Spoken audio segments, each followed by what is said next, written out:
Folks, okay, so what we're going to talk about right here is you should have the worksheet in front of you that says AP Calc Basic Antiderivatives number 5 says numerical examples. What I want to show you are examples of how to solve antiderivatives or how to solve definite integrals more specifically given numerical information. So you're given a bunch of inputs, x values, okay? This is -4 up through 7, and then you have functions f of x, f prime of x, and f double prime of x, okay? I want to remind you that to identify a definite integral, we use the basic idea of the fundamental theorem of calculus.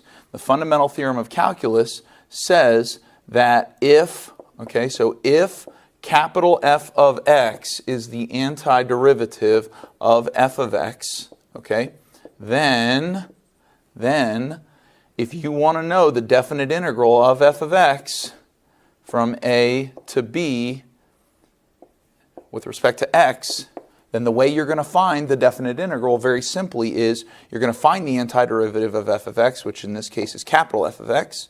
You're going to plug in the upper limit, b, and then you're going to subtract away the antiderivative with the lower limit plugged in. Okay, so the antiderivative, basically all you do is, the definite integral, you find the antiderivative, plug in the upper limit, plug in the lower limit, and then subtract between. Okay? Now, here's the interesting thing. We can also, given that we don't have capital F of x in this table, we can also say if f of x is the antiderivative of f prime of x, then the definite integral of f prime will be equal to f of b minus f of a. We can also say that if f prime right here is the antiderivative of f double prime, so the antiderivative of f double prime is f prime, then the definite integral of f double prime from a to b is going to be f prime of b minus f prime of a. So basically, we're just, to find a definite integral of f double prime, we would go to f prime and these values. To find the definite integral of f prime on an interval, between two numbers, then we would go to f of x as the antiderivative and find the output values, and then do one minus the other. Okay, so this is your quick review of the fundamental theorem of calculus, which is what we use to identify which is what we use to identify definite integrals. So I'm not going to do any of the problems right here. I'm going to try not to do any of the problems here because there's only 10 of them for you. By the way, these problems on the bottom are just review so that you can do definite integrals. You just learned how to do that. So you could do these bottom ones as a review. But these up top here, you're going to do, and they're very easy. You're going to see in just a second how easy they are. You're going to solve those using the information in the table. So let's say that I want to identify the definite integral of f prime of x, okay, from -2 up to 3. Okay, I don't think that one's on here. I'll make sure I don't do any of the problems on here. Okay, that one's not on here.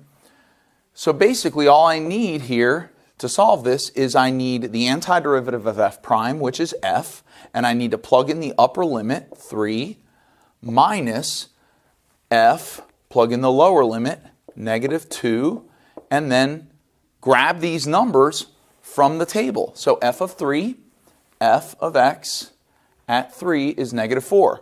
Okay, so I'm going to have -4 minus, and then f of -2.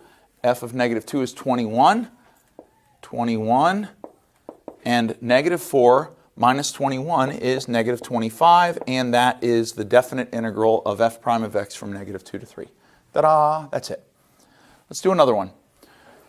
Let's see here. Let's do the definite integral of f double prime of x dx from 2 to 3.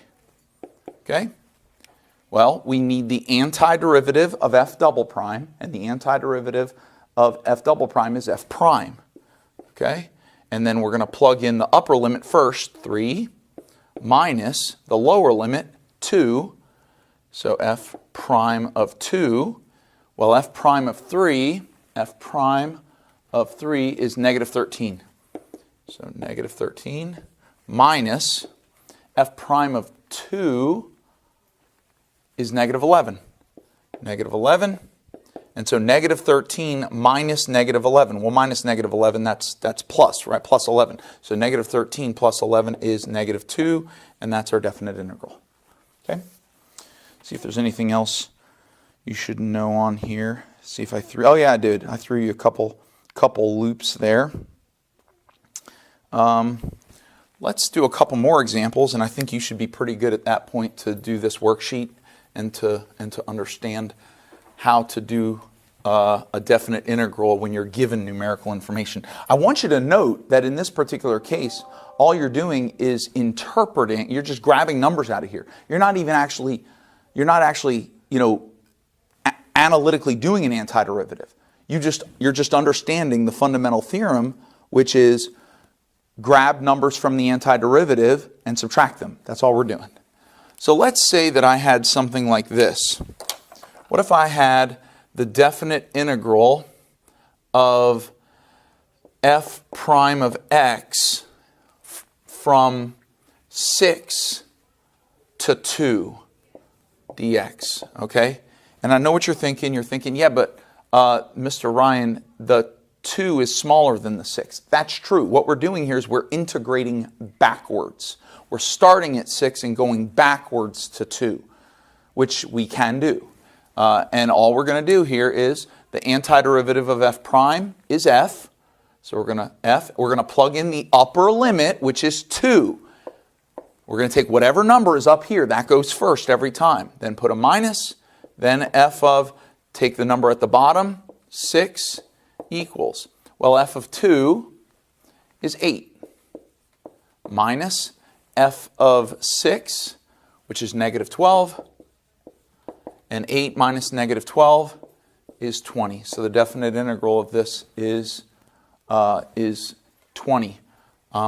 Notice that if we did flip it over, if we did the definite integral from 2 to 6 of f prime of x, we would get f of 6 minus f of 2, which would be negative 12.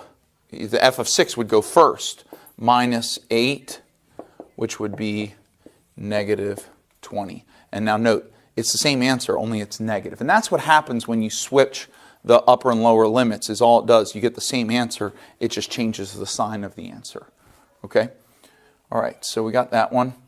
Let me try, actually, I think that's pretty much it. From this point on, you should be able to do all 10 of these problems given this table. I provided you with the key in class, and maybe I'll try and put the key at the end of this video. So look at the end of this video and see if there's a 10 or 20 second clip with the key for these answers. Okay? That's all I have for this particular segment, and let me know if you have any questions.